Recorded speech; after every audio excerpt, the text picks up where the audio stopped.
No one should put this many hours into work. This is not good. And people should not work this hard. They should not do this. It's very painful.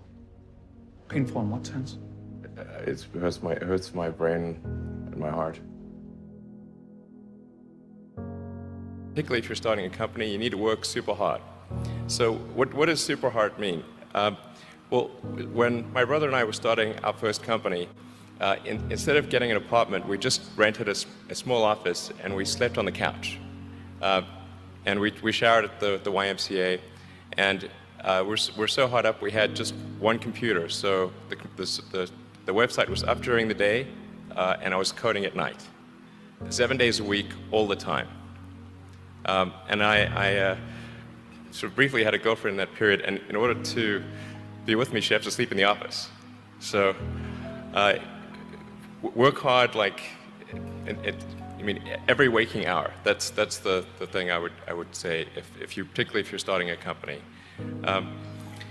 And I mean, if you do simple math, say like, okay, if somebody else is working 50 hours and you're working 100, you'll get twice as much done in the course of a year as the other company. You just work like hell. I mean, you just have to put in, 80 to 100-hour weeks every week. And That's then a lot of work. all those things improve the odds of success. I mean, if other people are putting in 40-hour work weeks and you're putting in 100-hour work weeks, then even if you're doing the same thing, you know that in 1 year you will achieve what they achieve. You will achieve in 4 months what it takes them a year to achieve. What was your biggest failure, and how did it change you? We almost did die at SpaceX, actually. So I budgeted for 3 flights. I mean, technically, I did have a plan where I had the money from PayPal. I had like about 180 million from PayPal. And I thought, I'll allocate half of that to SpaceX and Tesla and Solar City, and that should be fine. I'll have 90 million, like it's just lots, But then what happened is things cost more and took longer than I thought. So I had a choice of either put the rest of the money in or the companies are going to die. And it's like, so I ended up putting all the money in and borrowing money for rent from friends. 2008 was brutal. 2008 we had the 3rd consecutive failure of the Falcon 1 rocket for SpaceX. Tesla almost went bankrupt. We closed our financing round 6 p.m. Christmas Eve 2008. It was the last hour of the last day that it was possible. We would have gone bankrupt 2 days after Christmas otherwise. SpaceX is alive by the skin of its teeth, so is Tesla. If things had just gone a little bit the other way, both companies would be dead.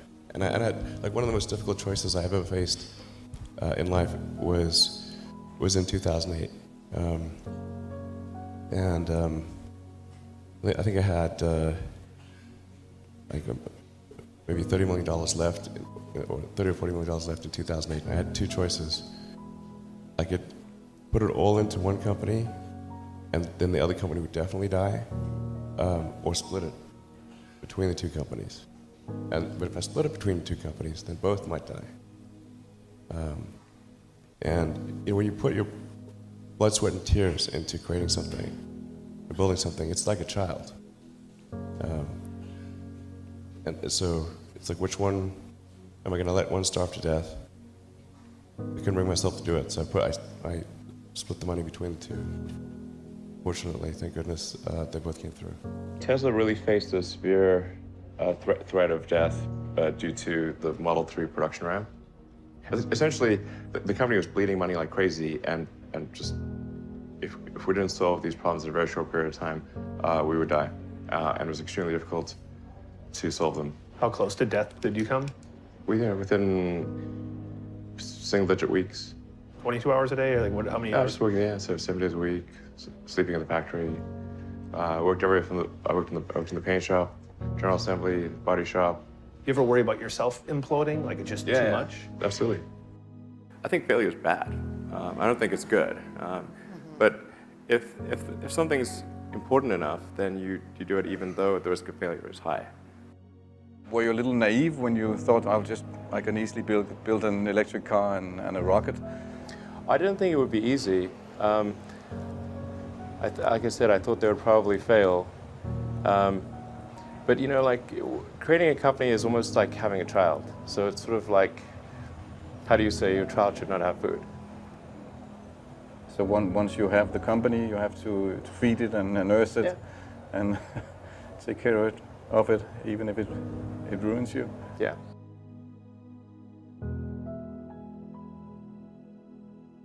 But I suppose there were some tough times in 2008, end of 2008. How did you get through that period of crisis? Yeah. Can we just break for a second? Sure, of course. Yeah. You want to wait a little while? Man, I sure hope it was worth it. Sure hope so. Pardon me? Sure hope it was worth it. Well, there's a ton of failures along the way, that's for sure. Like, so as I said, for SpaceX, the first 3 launches failed. And we're just barely able to scrape together enough parts and money to do the 4th launch. If that 4th launch had failed, we would have been dead. So multiple failures along the way. I tried very hard to get the right expertise in for SpaceX. I tried hard to find a great chief engineer for the rocket, but the good chief engineers wouldn't join, and the bad ones, well, there was no point in hiring them. So I ended up being chief engineer of the rocket. So if I could have found somebody better, then we would have maybe had less than 3 failures. When you had that 3rd failure in a row, did you think, I need to pack this in? Never. Why not? I don't ever give up. I mean, I'd have to be dead or completely incapacitated. You know, there are American heroes who don't like this idea. Neil Armstrong, Gene Cernan have both testified against commercial spaceflight in the way that you're developing it, and I wonder what you think of that. I was very sad to see that, because those guys are, those guys are heroes of mine, so it's really tough. I wish they would come and visit and see the hardware that we're doing here. And I think that would change their mind. They inspired you to do this, didn't they? Yes. And to see them casting stones in your direction. It's difficult. Did you expect them to cheer you on? So they're hoping they would. Something that can be helpful is fatalism, to some degree. If you just accept the probabilities, then that diminishes fear. When starting SpaceX, I thought the odds of success were less than 10%. And I just accepted that actually probably I would just lose everything. But that maybe would make some progress. If we could just move the ball forward, even if we died, maybe some other company could pick up the baton and keep moving it forward, so that would still do some good. Same with Tesla. I thought the odds of a car company succeeding were extremely low. In creating these companies, we thought that we would be successful. I thought that the most likely outcome was failure, but it was still worth doing, even though the odds of success were low. In fact, even for SpaceX, originally what I started doing was not creating a rocket company, but actually was going to do a small mission to Mars, which was just a philanthropic mission where we would send a small greenhouse with seeds and dehydrated gel, and it would, upon landing, hydrate the gel, and you'd have this cool picture of green plants on a red background. And the public tends to respond to precedents and superlatives. So this would be the first life on Mars, furthest that life's ever traveled, and you'd have this great money shot of green plants on a red background. So I thought that would get people's attention. So, but the expectation for that was no return. So I thought we wouldn't get any, just spend the money on that, and it wouldn't happen. If you're creating a company or if you're joining a company, the most important thing is to attract great people. So either join a group that's amazing that you really respect, or if you're building a company, you've got to gather great people. I mean, all a company is a group of people that have gathered together to create a product or service. And so depending upon how talented and hardworking that group is, and the degree to which they are focused cohesively in a good direction, that will determine the success of the company. So do everything you can to gather great people if you're creating a company. Then I'd say focus on signal over noise. A lot of companies get confused. They spend money on things that don't actually make the product better. So, for example, at Tesla, we've never spent any money on advertising. We put all of the money into R&D and manufacturing and design to try to make the car as good as possible. And I think that's the way to go. So for any given company, just can keep thinking about, are these efforts that people are expending, are they resulting in a better product or service? And if they're not, stop those efforts. Starting a business, I'd say number one is have a high pain threshold. That's it. There's a friend of mine who's got a good saying, which is that starting a company is like eating glass and staring into the abyss. Okay, that's generally what happens, because when you first start a company, there's lots of optimism and things are great, and then so happiness at first is high. Then you encounter all sorts of issues, and happiness will steadily decline, and then you'll go through a whole world of hurt. And then eventually, if you succeed, and in most cases you will not succeed, and Tesla almost didn't succeed, came very close to failure. Then if you succeed, then after a long time you will finally get back to happiness. You've got to make sure that whatever you're doing is a great product or service. It has to be really great. And I go back to what I was saying earlier, where if you're a new company, I mean, unless it's like some new industry or new market that, if it's an untapped market, or then you have more ability to, the standard is lower for your product or service. But if you're entering anything where there's an existing marketplace against large entrenched competitors, then your product or service needs to be much better than theirs. It can't be a little bit better, because then you put yourself in the shoes of the consumer, and they say, why would you buy it as a consumer? You're always going to buy the trusted brand unless there's a big difference. So a lot of times, entrepreneur will come up with something which is only slightly better. And it can't just be slightly better. It's got to be a lot better.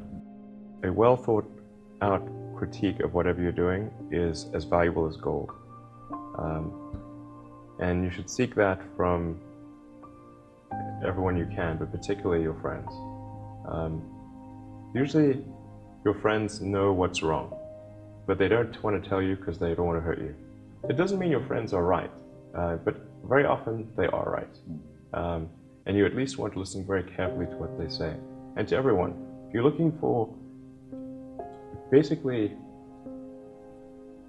you should take the approach that you're wrong. That you, the entrepreneur, are wrong. Your goal is to be less wrong. Advice I'd give to people starting companies, to entrepreneurs in general, is really focus on making a product that your customers love. It's so rare that you can buy a product and you love the product when you bought it. There are very few things that fit into that category. And if you can come up with something like that, your business will be successful for sure. I think really an obsessive nature with respect to the quality of the product is very important. So being obsessive compulsive is a good thing in this context. Really liking what you do, whatever area that you get into. Given that even if you're the best, there's always a chance of failure. So I think it's important that you really like whatever you're doing. If you don't like it, life is too short. I'd say also if you like what you do, you think about it even when you're not working. I mean, it's something that your mind is drawn to, and if you don't like it, you just really can't make it work, I think. When I was young, I didn't really know what I was going to do when I got older. People kept asking me, but then eventually I thought that the idea of inventing things would be really cool. And the reason I thought that was because I read a quote from Arthur C. Clarke, which said that a sufficiently advanced technology is indistinguishable from magic, and that's really true. If you go back, say 300 years, the things that we take a sufficiently advanced technology is indistinguishable from magic, and that's really true. Being able to see over long distances, being able to communicate, being able to see over long distances, being able to communicate, having effectively with the internet in times past. In fact, I think it actually goes beyond that, because there are many things that we take for granted today that weren't even imagined in times past. They weren't even in the realm of magic. So it actually goes beyond that. So I thought, well, you know, if I can do some of those things, basically if I can advance technology, then that's like magic, and that would be really cool. And I also had sort of a slight existential crisis, because I was trying to figure out what does it all mean? Like, what's the purpose of things? And I came to the conclusion that if we can advance the knowledge of the world, if we can do things that expand the scope and scale of consciousness, then we're better able to ask the right questions and become more enlightened, and that's really the only way forward. So I studied physics and business, because I figured in order to do a lot of these things, you need to know how the universe works, and you need to know how the economy works. And you also need to be able to bring a lot of people together to work with you to create something, because it's very difficult to do something as an individual if it's a significant technology. So I originally came out to California to try to figure out how to improve the energy density of electric vehicles, basically to try to figure out if there was an advanced capacitor that could serve as an alternative to batteries. And that was in '95, and that's also when the internet started to happen. And I thought, well, I can either pursue this technology where success may not be one of the possible outcomes, which is always tricky, or participate in the internet and be part of it. And I think maybe it's helpful to say one of the things that was important then in the creation of PayPal was kind of how it started, because initially the initial thought was with PayPal was to create an agglomeration of financial services, so to have one place where all of your financial services needs would be seamlessly integrated and work smoothly.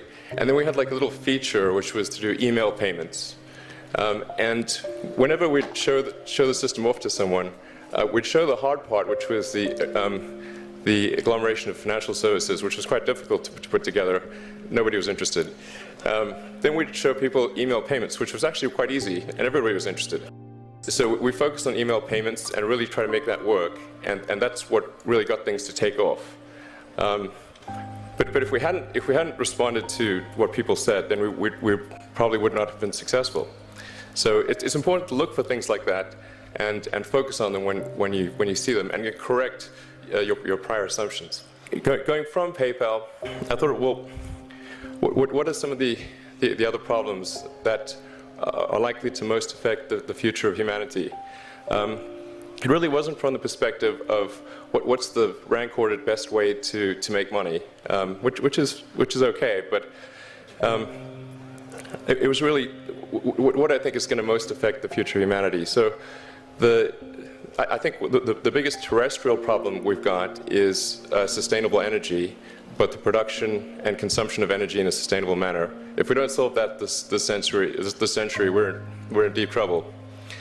And then the other one being the extension of life beyond Earth to make life multiplanetary. When I started SpaceX, initially I thought that well, there's no way one could possibly start a rocket company. I wasn't that crazy. But then I thought, well, what is a way to increase NASA's budget? That was actually my initial goal. So obviously, the financial outcome from such a mission would probably be zero. So anything better than that was on the upside. So I actually went to Russia 3 times to look at buying a refurbished ICBM. And I can tell you it was very weird going there in late 2001, 2002, going to the Russian rocket forces and saying, I'd like to buy 2 of your biggest rockets, but you can keep the nuke. And after making several trips to Russia, I came to the conclusion that actually my initial impression was wrong about because my initial thought was, well, that there's not enough will to explore and expand beyond Earth and have a Mars base and that kind of thing. But I came to the conclusion that was wrong. In fact, there's plenty of will, particularly in the United States, because the United States is a nation of explorers, of people who came here from other parts of the world. I think the United States is really a distillation of the spirit of human exploration. So after my 3rd trip, I said, okay, well, what we really need to do here is try to solve the space transport problem, and started SpaceX. This was against the advice of pretty much everyone I talked to. One friend made me sit down and watch a bunch of videos of rockets blowing up. Let me tell you, he wasn't far wrong. It was tough going there in the beginning because I'd never built anything physical. I mean, I'd built like little model rockets as a kid and that kind of thing, but I'd never had a company that built anything physical. So I had to kind of figure out how to do all these things and bring together the right team of people. We did all that and then failed 3 times. It was tough going. Because the thing about a rocket is that the passing grade is 100%. You don't get to actually test the rocket in the real environment that it's going to be in. So I think the best analogy for rocket engineering is like if you want to create a really complicated bit of software, you can't run the software as an integrated whole, and you can't run it on the computer it's intended to run on. But the first time you put it all together and run it on that computer, it must run with no bugs. The first launch, I was picking up bits of rocket near the launch site. It was a bit sad. But we learned with each successive flight, and were able to, eventually with the 4th flight in 2008, reach orbit. And that was also with the last bit of money that we had. So we got the Falcon 1 to orbit, and then began to scale that up to the Falcon 9, which is about an order of magnitude more thrust. It's around 1 million pounds of thrust.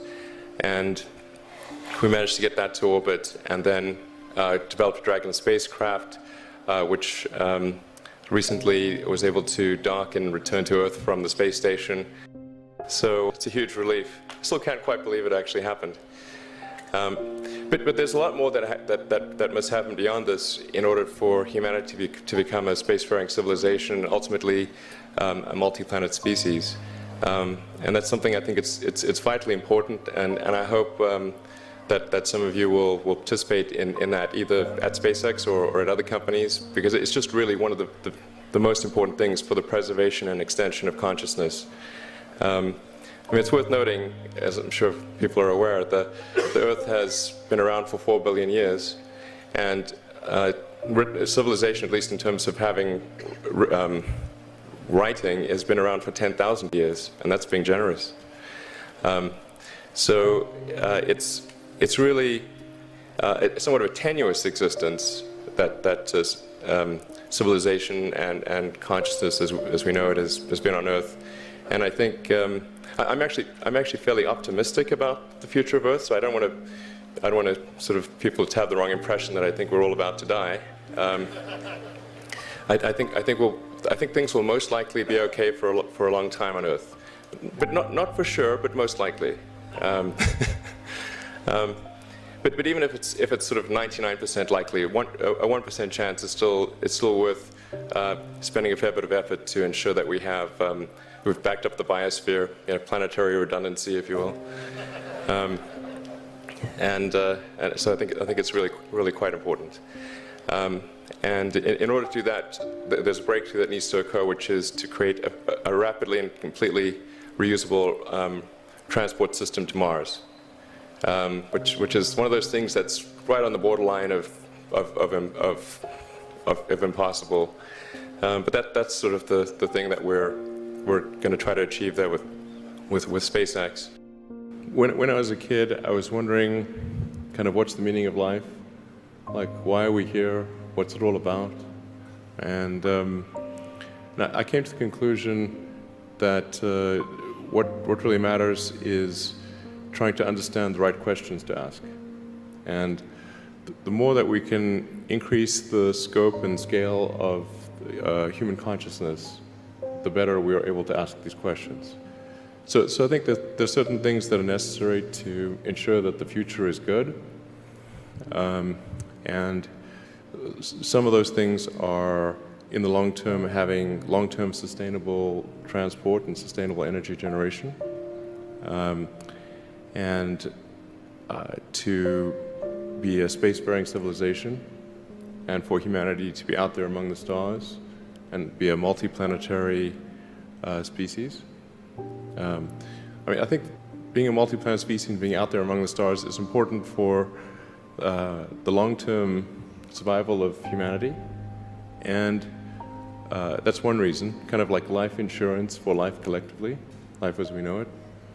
But then the part that I find personally most motivating is that it creates a sense of adventure, and it makes people excited about the future.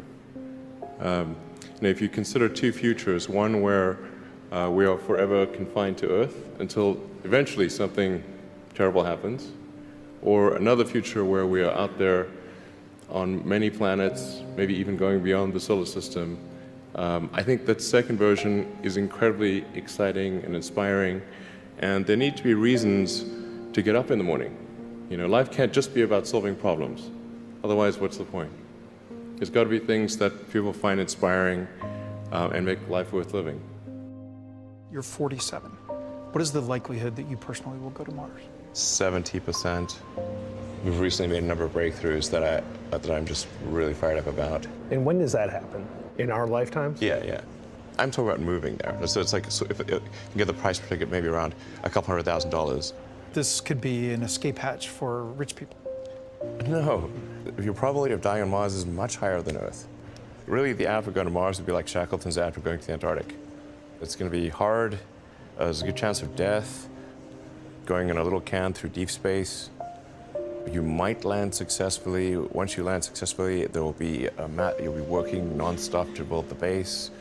So not much time for leisure. And once you get there, even after doing all this, it's a very harsh environment, so there's a good chance you die there. We think you can come back, but we're not sure. Now, does that sound like an escape hatch for rich people? And yet you would unhesitatingly go. There's lots of people that climb mountains. Why do they climb mountains? Because people die on Mount Everest all the time. They like doing it for the challenge.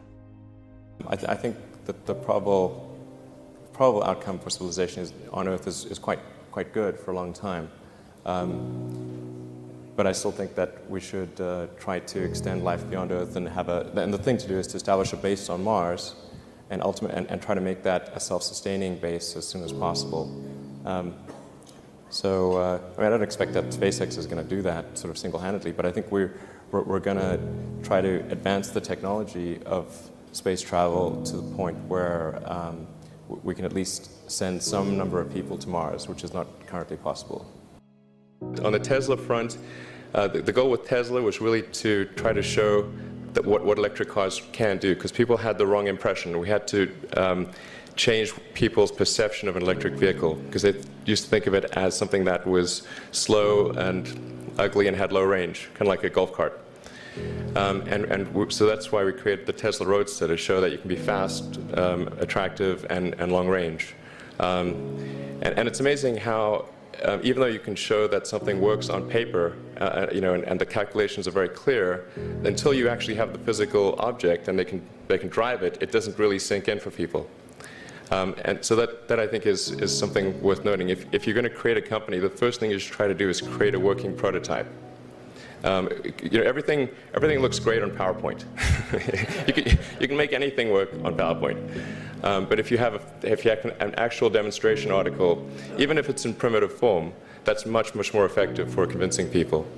Now is the time to overrule this administration's pledge to mediocrity. Listen, Tesla's a sell. You don't want to own this stock. You shouldn't even rent the darn thing. Why? Because beyond the hype, there's just not much going on here.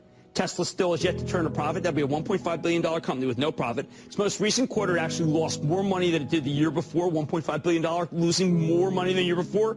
This is a company with limited visibility.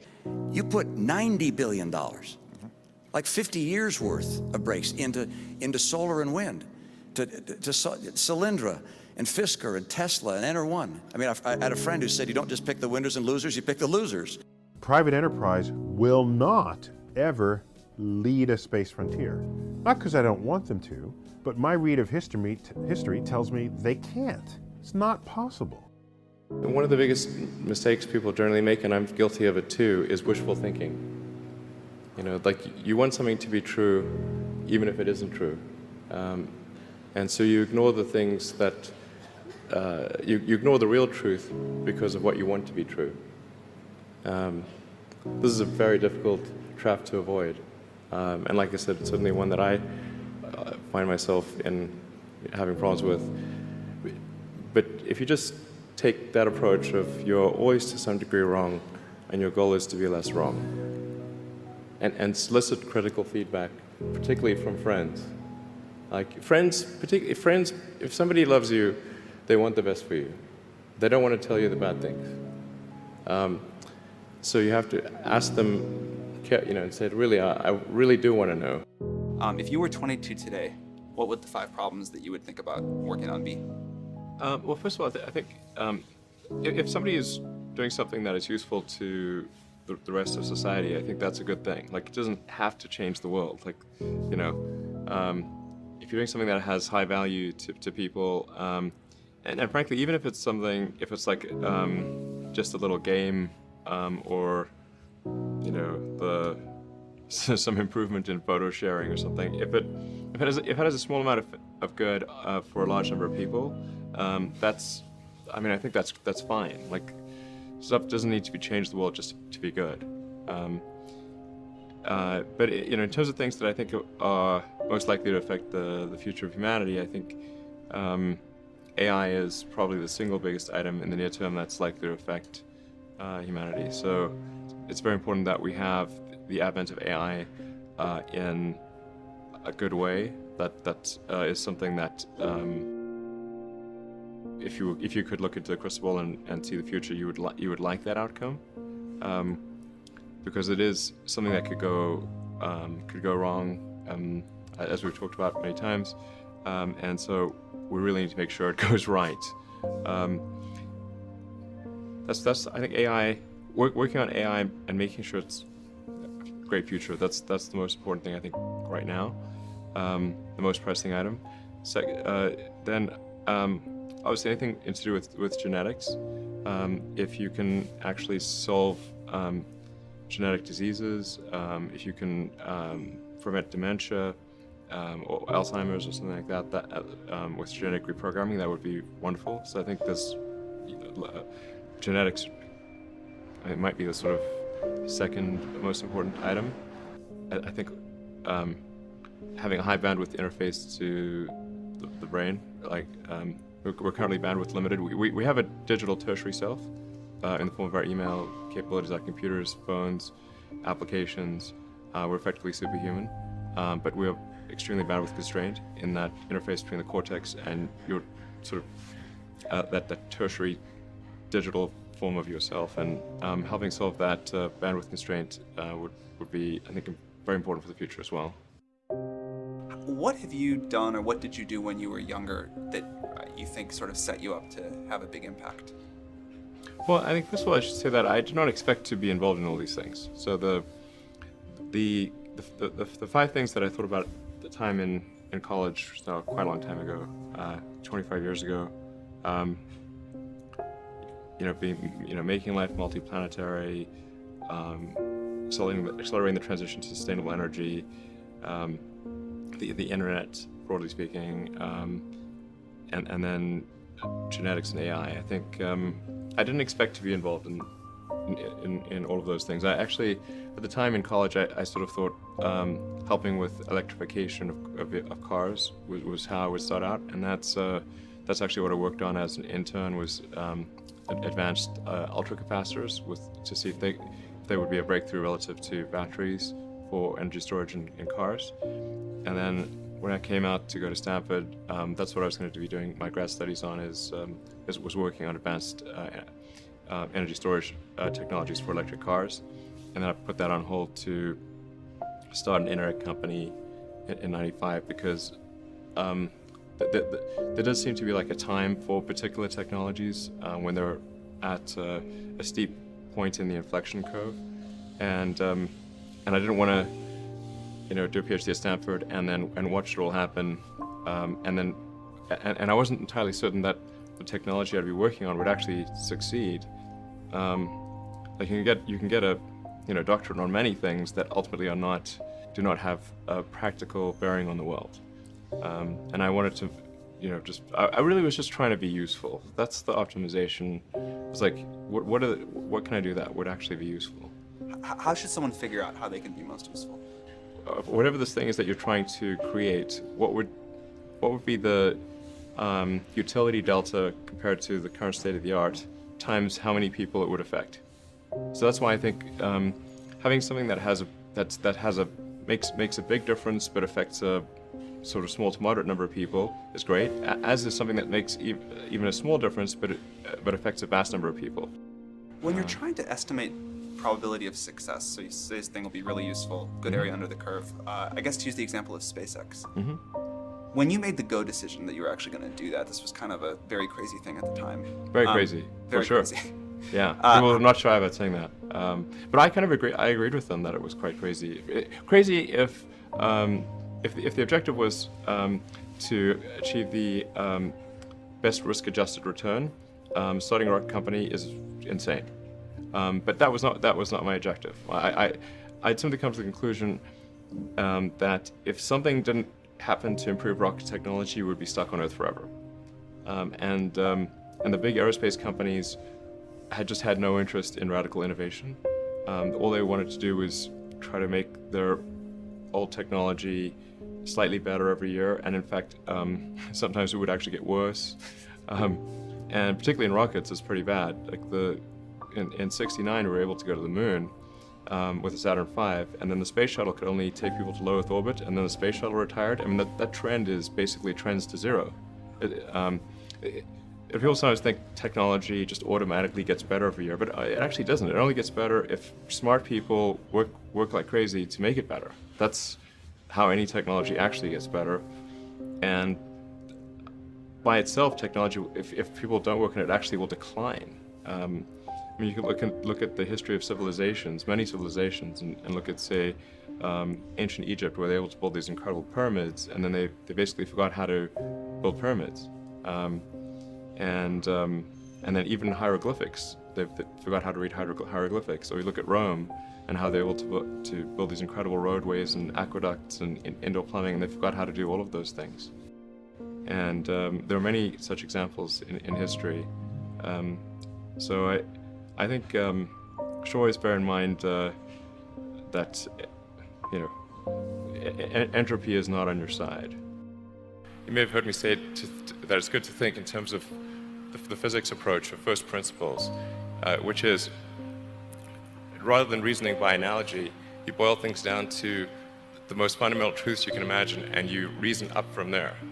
And this is a good way to figure out if something really makes sense, or if it's just what everybody else is doing. It's hard to think that way. You can't think that way about everything. It takes a lot of effort.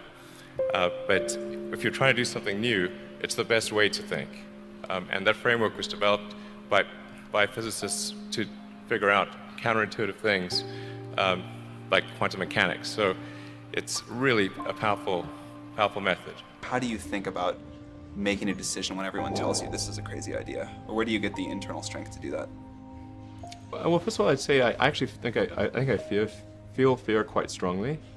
So it's not as though I just have the absence of fear. I feel it quite strongly. But there are just times when something is important enough, you believe in it enough, that you do it in spite of the fear. People shouldn't think, well, I feel fear about this and therefore I shouldn't do it. It's normal to feel fear. Like you'd have to do something mentally wrong if you didn't feel fear. If you have an advice to the young people globally who want to be like Elon Musk, what's your advice to them? I think that probably they shouldn't want to be. You? I think it sounds better than it is. Okay.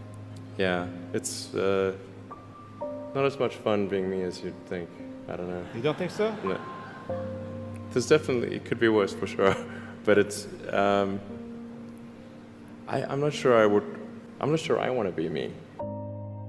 So when everybody leaves, it's just Elon sitting at home, brushing his teeth, just a bunch of ideas bouncing around your head. When did you realize that that's not the case with most people? I think when I was, I don't know, 5 or 6 or something. I thought I was insane. It was just strange. Because it was clear that other people did not, their mind wasn't exploding with ideas. It was like, that's strange.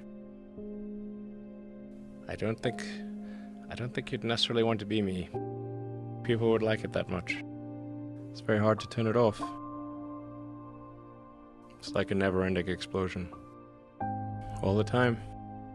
What do you think the odds of the Mars colony are at this point, today? Well, oddly enough, I actually think they're pretty good. At this point, I am certain there is a way. I'm certain that success is one of the possible outcomes for establishing a self-sustaining Mars colony, in fact, a growing Mars colony. I'm certain that that is possible, whereas until maybe a few years ago, I was not sure that success was even one of the possible outcomes. Some meaningful number of people going to Mars, I think this is potentially something that can be accomplished in about 10 years, maybe sooner, maybe 9 years. I need to make sure that SpaceX doesn't die between now and then, and that I don't die, or if I do die, that someone takes over who will continue that. You shouldn't go on the first launch. Yeah, exactly. The best of the available alternatives that I can come up with, and maybe somebody else can come up with a better approach or better outcome, is that we achieve democratization of AI technology, meaning that no one company or small set of individuals has control over advanced AI technology. I think that's very dangerous. It could also get stolen by somebody bad, like some evil dictator of a country could send their intelligence agency to go steal it and gain control. It just becomes a very unstable situation, I think, if you've got any incredibly powerful AI. You just don't know who's going to control that. So it's not as though I think that the risk is that the AI would develop a will of its own right off the bat. I think it's more that's the concern is that someone may use it in a way that is bad, and even if they weren't going to use it in a way that's bad, that somebody could take it from them and use it in a way that's bad. That I think is quite a big danger. So I think we must have democratization of AI technology and make it widely available. And that's the reason that obviously the rest of the team created OpenAI was to help with the help spread out AI technology so it doesn't get concentrated in the hands of a few. But then of course that needs to be combined with solving the high bandwidth interface to the cortex. Humans are so slow. Humans are so slow. Yes, exactly. But we already have a situation in our brain where we've got the cortex and the limbic system. And the limbic system is kind of that's the primitive brain. It's kind of like your instincts and whatnot. And then the cortex is the thinking upper part of the brain. Those two seem to work together quite well. Occasionally your cortex and limbic system may disagree. Generally works pretty well, and it's like rare to find someone who I've not found someone who wishes to either get rid of their cortex or get rid of their limbic system. So I think if we can effectively merge with AI by improving that the neural link between your cortex and your digital extension of yourself, which already, like I said, already exists, just has a bandwidth issue, and then effectively you become an AI human symbiote, and if that then is widespread with anyone who wants it can have it, then we solve the control problem as well. We don't have to worry about some sort of evil dictator AI, because kind of we are the AI collectively. That seems like the best outcome I can think of. I think we've got a really talented group at OpenAI. Yeah, really talented team, and they're working hard.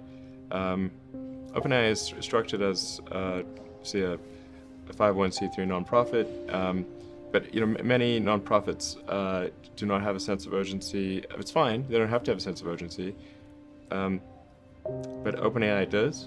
Because I think people really believe in the mission. I think it's important, and it's about minimizing the risk of existential harm in the future.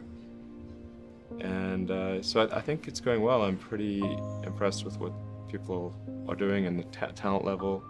And obviously we're always looking for great people to join. When I interview somebody, I really just ask them to tell me the story of their career and what are some of the tougher problems that they dealt with, how they dealt with those, and how they made decisions at key transition points. And usually that's enough for me to get a very good gut feel about someone. And what I'm really looking for is evidence of exceptional ability. So did they face really difficult problems and overcome them? And then of course you want to make sure that if there was some significant accomplishment, were they really responsible, or was somebody else more responsible? And usually the person who's had to struggle with the problem, they really understand it, and they don't forget, if it was very difficult. So you can ask them very detailed questions about it, and they'll know the answer. Okay. Whereas the person who was not truly responsible for that accomplishment will not know the details. There's no need even to have a college degree at all, or even high school. I mean, if somebody graduated from a great university, that may be an indication that they will be capable of great things, but it's not necessarily the case. If you look at, say, people like Bill Gates or Larry Ellison, Steve Jobs, these guys didn't graduate from college. But if you had a chance to hire them, of course, that would be a good idea. So, just looking just for evidence of exceptional ability. And if there's a track record of exceptional achievement, then it's likely that will continue into the future. What sort of things do you look for in people or in processes that make the workforce better? Well, I think the massive thing that can be done is to make sure your incentive structure is such that innovation is rewarded and lack of innovation is punished. So you've got to be a carrot and a stick. So if somebody is innovating and making good progress, then they should be promoted sooner. And if somebody is completely failing to innovate, not every role requires innovation, but if they're in a role where innovation should be happening and it's not happening, then they should either not be promoted or exited. And let me tell you, you'll get promoted, you'll get innovation real fast. Does that carrot and stick approach help, do you think, people be more risk averse or less risk averse? When trying different things, you've got to have some acceptance of failure. Failure must be an option. If failure is not an option, it's going to result in extremely conservative choices, and you may get something even worse than lack of innovation. Things may go backwards. What you really want is, you want reward and punishment to be proportionate to the actions that you seek. So if what you're seeking is innovation, then you should reward success in innovation, and only there should be minor consequences for trying and failing. There should be minor.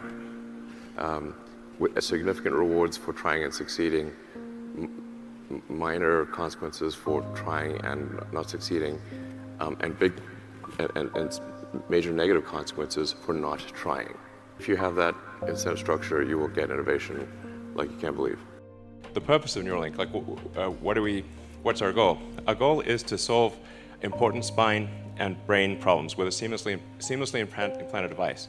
So you want to have a device that you can basically put in your head and feel and look totally normal, but it solves some important problem in your brain or spine.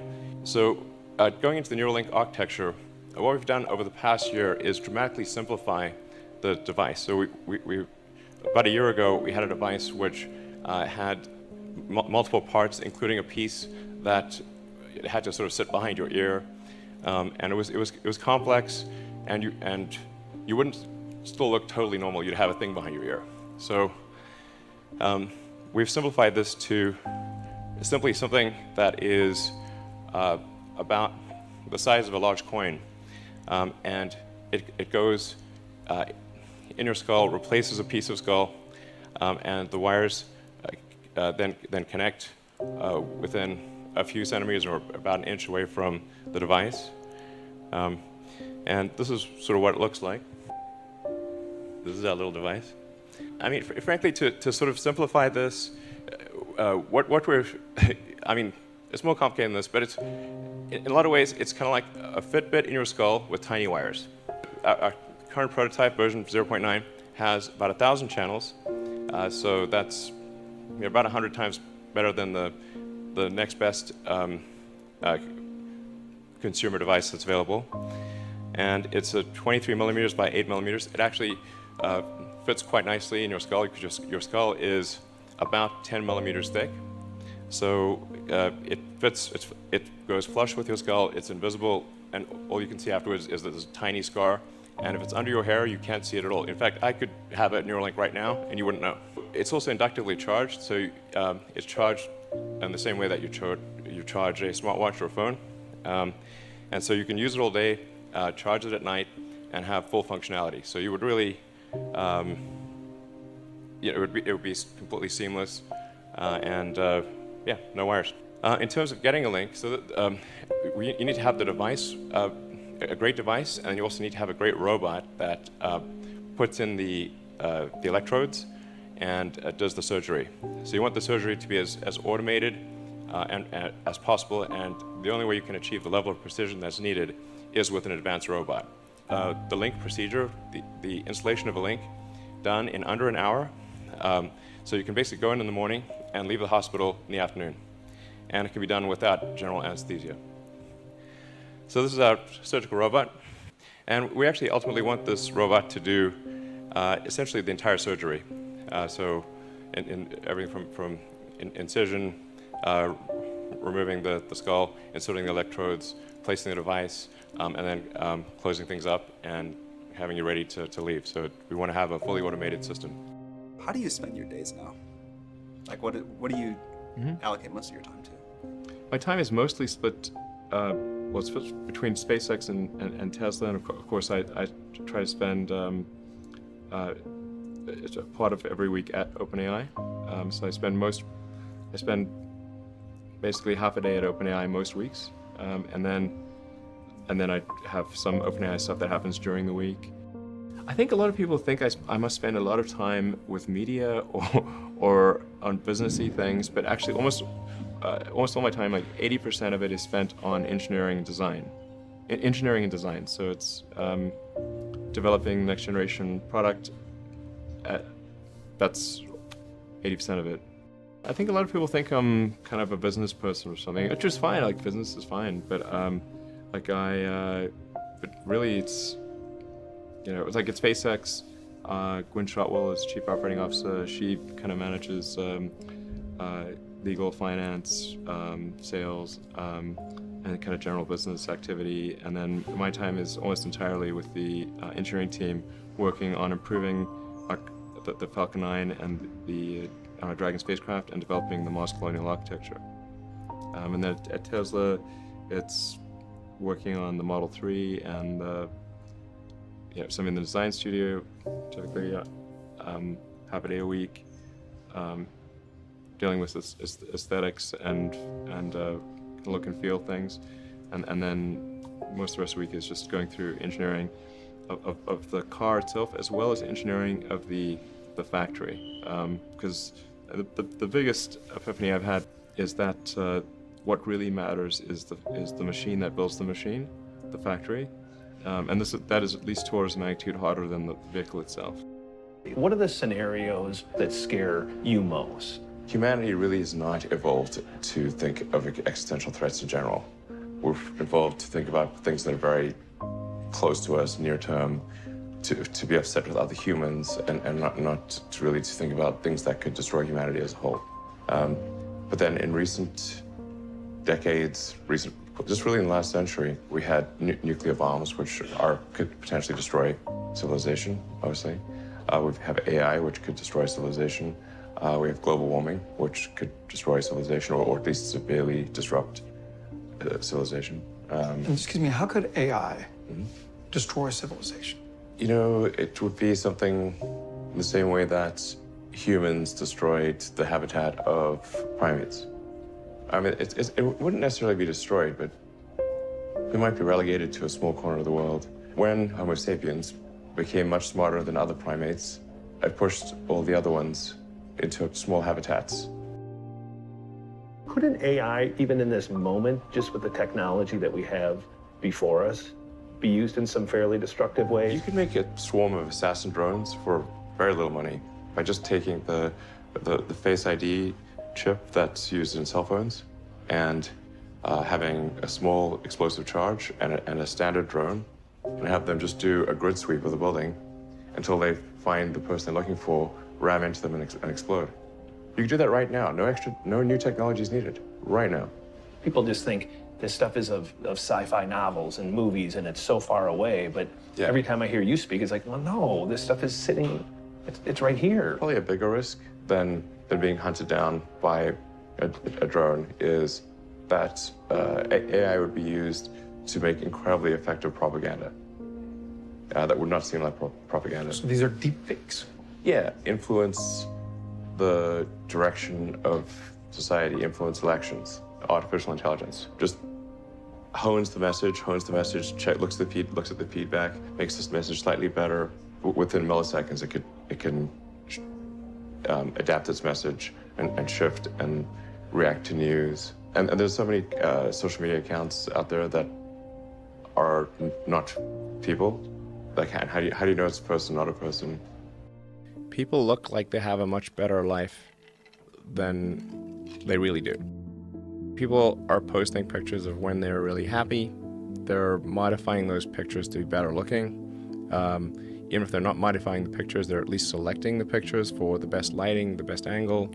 So people basically seem they're way better looking than they basically really are. And they're way happier seeming than they really are. So if you look at everyone on Instagram, you might think, man, there are all these happy, beautiful people, and I'm not that good looking and I'm not happy. So I must suck, and that's gonna make people sad. When in fact, those people you think are super happy, actually not that happy. Some of them are really depressed. They're very sad. Some of the happiest seeming people, actually some of the saddest people in reality. So I think things like that can make people quite sad. This may sound corny, but love is the answer. Wouldn't hurt to have more love in the world. I think people should be nicer to each other and give more credit to others, and don't assume that they're mean until you know they're actually mean. It's easy to demonize people. You're usually wrong about it. People are nicer than you think. Give people more credit. There's going to be some amount of failure. But you want your net useful output to be maximized. Failure is essentially irrelevant unless it is catastrophic. The final thing I would encourage you to do is, now is the time to take risk. As you get older, your obligations increase. So and once you have a family, you start taking risk not just for yourself, but for your family as well. It gets much harder to do things that might not work out. So now is the time to do that before you have those obligations. So I would encourage you to take risks now. Do something bold. You won't regret it.